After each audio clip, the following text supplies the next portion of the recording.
This is Carla Hinton reporting for the Oklahoman and NewsOK.com. I'm here in the studio with Adam Soltani. He is the Executive Director of the Council on American Islamic Relations, Oklahoma's chapter. Thank you for coming. Thank you for having me.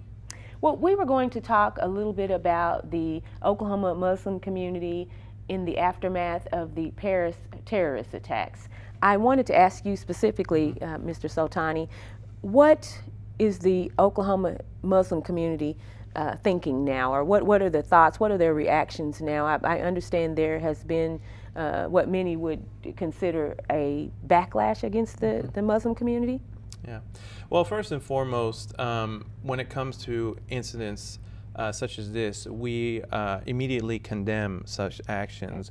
This has actually been a debate within the Muslim community for years. Why do we condemn something that our religion and we as a people don't condone in the first place? But we recognize it's very important for our fellow Oklahomans and our fellow Americans to recognize and to know that we do condemn these actions in the strongest of terms, and we're unequivocal in those condemnations. It does not matter who perpetrates hateful actions. If they do that and they commit violence towards innocent people, and they do so especially in the name of our faith, we will condemn them time and time again.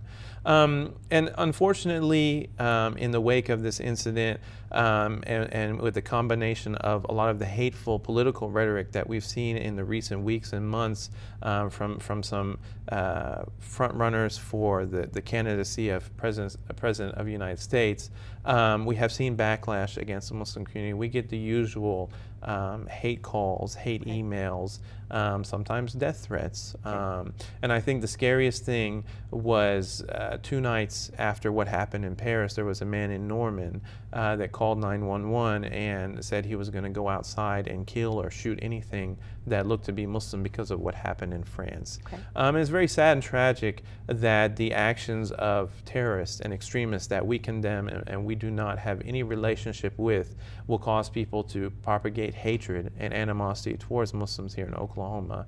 But on the flip side, I must mention that there's been a lot of positive messages and messages of support from our fellow Oklahomans that have emailed us and say they stand by our side and they're here to support us and to recognize that we do not have any involvement or relationship with people who propagate these unfortunate actions against innocent civilians. Okay. You know, something I think is interesting, and I want to make sure we talk specifically about this. Let's talk a little bit about the rhetoric from the Republican candidates. I believe we're talking about Donald Trump and Ben Carson. Because you said that adds an additional element to this anti-Muslim Well, absolutely. Sentiment. I mean, in Oklahoma, Donald Trump is #1 as far as presidential contenders on the Republican side, and he has been one of the most hateful towards the Muslim community. Now he's saying things such as Muslims must hold ID cards and be part of a national database, and you have to shut down mosques, and you know, he said things like this time and time again. He's asserted that you can't trust Muslims, and they could be hiding things, and I mean things that have no basis and no truth, but people listen to him, and people listen to Ben Carson. And when they make these types of allegations, it makes it much harder for the Muslim community. We have to increase our outreach efforts. We have to increase our educational opportunities. And we have to defend ourselves against these false accusations. So I believe firmly, and we've seen it time and time again, whenever political rhetoric that is hateful increases, hate crimes, vandalism of mosques, and God forbid worse, also increase not only in Oklahoma but across the country. Okay. Well, let's talk a little bit about the what looks to be a backlash against Syrian refugees. I know that you have seemed to have noticed that going on too. Yeah.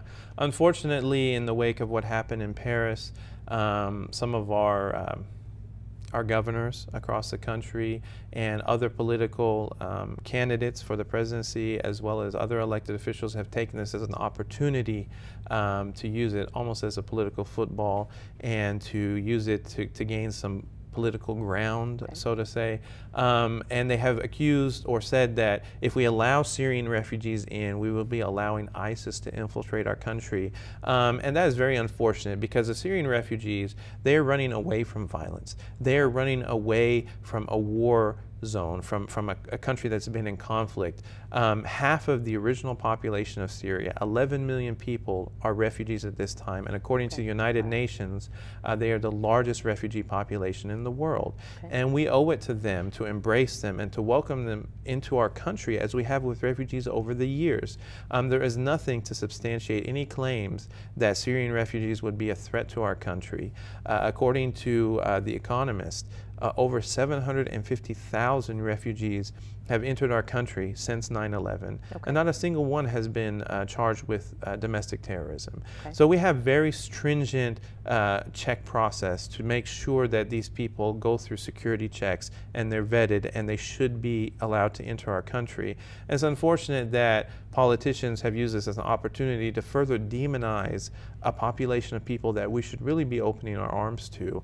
And I take it as not only an attempt to demonize the refugee population, but to further propagate hatred towards Muslims, because the vast majority of those refugees are Muslims and they're just seeking a home. And we have to recognize that they are first and foremost victims of ISIS themselves, and they are running away from that, seeking a place where they can just raise their families and find security and safety. Okay. Well, thank you. Thank you, Mr. Soltani, for coming today. Thank you so much for having me. Thank you. This is Carla Hinton reporting for The Oklahoman and NewsOK.com. For more information, read The Oklahoman.